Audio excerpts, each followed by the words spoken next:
Hi, I'm Adam and I'm recording this video on the Chess with Canaric website. Today we're going to be looking at the Greek gift sacrifice. So first of all, let's have a look at this position. So in this position we'll notice that white has quite good attacking prospects.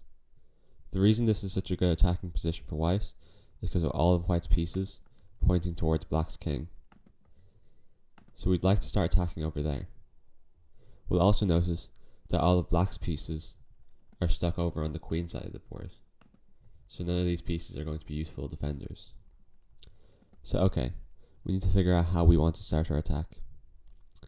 So the most natural option for white here is to play knight to g5 with the idea that both the knight and the bishop are attacking the h7 pawn, and maybe in the future we'd like to bring our queen out to h5 and maybe castle, and we'll have a good position with good attacking chances. The reason this isn't so right, this move isn't super correct, is because black can play a move like h6, attacking the knight and forcing it away. And now there's no use playing bishop to h7 like this, because black's king will just slide out of the way and both of our pieces will be attacked. So when the knight moves away, we'll lose the bishop. And if we play knight to h7 like this, then black will just play rook to e8, and our knight is trapped on h7 and has nowhere to go. And we'll lose that piece as well. So okay, so knight g5 isn't the correct idea. So let's go back. So we need to find a more forceful way to start our attack. This is why we play the famous Greek gift sacrifice, which is bishop takes h7 check. And after king takes h7, we now see the point, as after knight g5, king g8, and queen h5, we now have a very strong attack, and black can no longer play the move h7 to h6 because we've taken that pawn. It's also important to note that the main reason this sacrifice works is because of white's pawn on the e5 square. Because without this pawn, black could play the move knight to f6, where they would defend the h7 square, and we would have no attack. So the pawn to on e5 is a really important marker for making sure that the Greek gift sacrifice will work. So okay, in this position, we're threatening checkmate in one move. The move knight to f6 isn't helpful because white will just take us. So because of that, black only has one move to prevent mate in one move, and that's rook to e8. Now, we have to be a little bit careful in this position with white, because the most natural move to make here is continuing with queen to h7 check, and then after king to f8,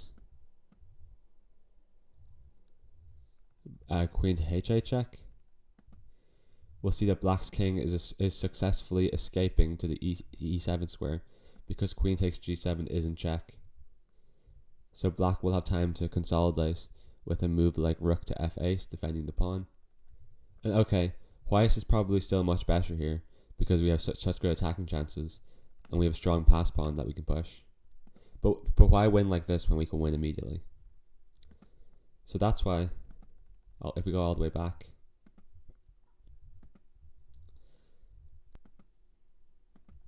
go back to the original position. So that's why in this position, after queen to h5 and rook e8, it's really important to first include the move queen takes f7 check. So then black has to play king h8, and now queen h5 check. King g8 is the only move, and after queen h7 check, king f8,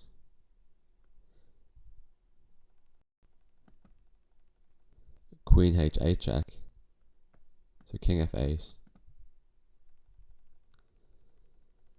and queen h8 check.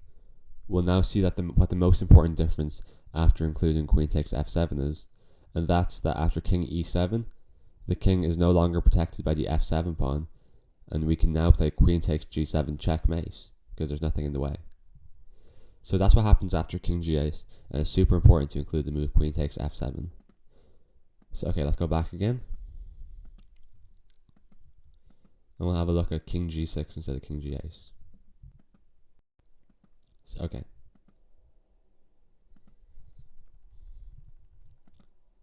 So, in this position, after king takes h7 and knight g5, let's say black were to play king g6 instead of king g8.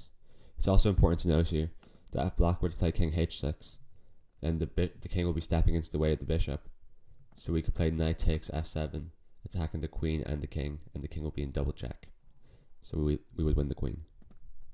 So okay, let's look at king g6.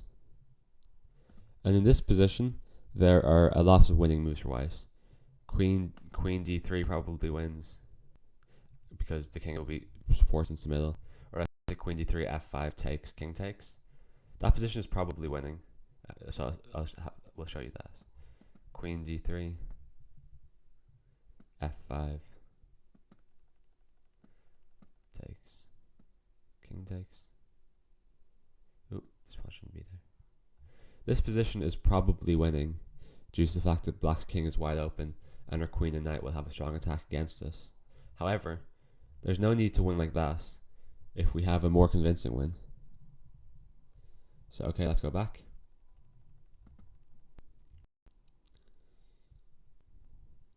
To this position.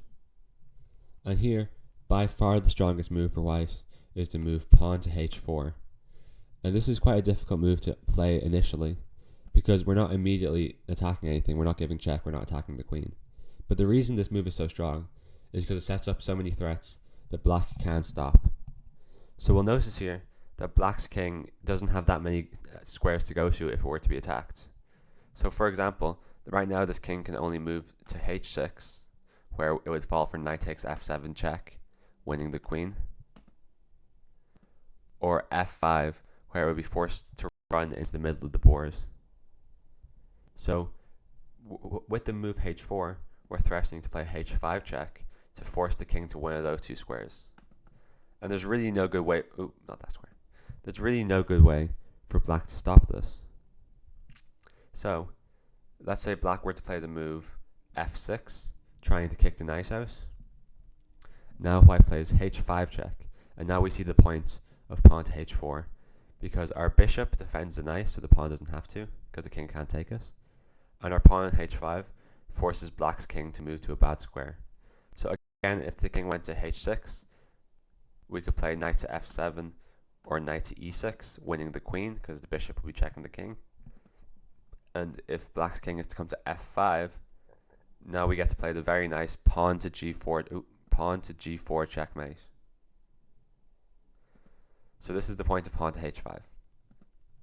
So okay,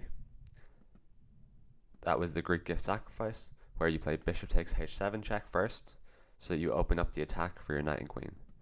Thank you very much for watching, and goodbye.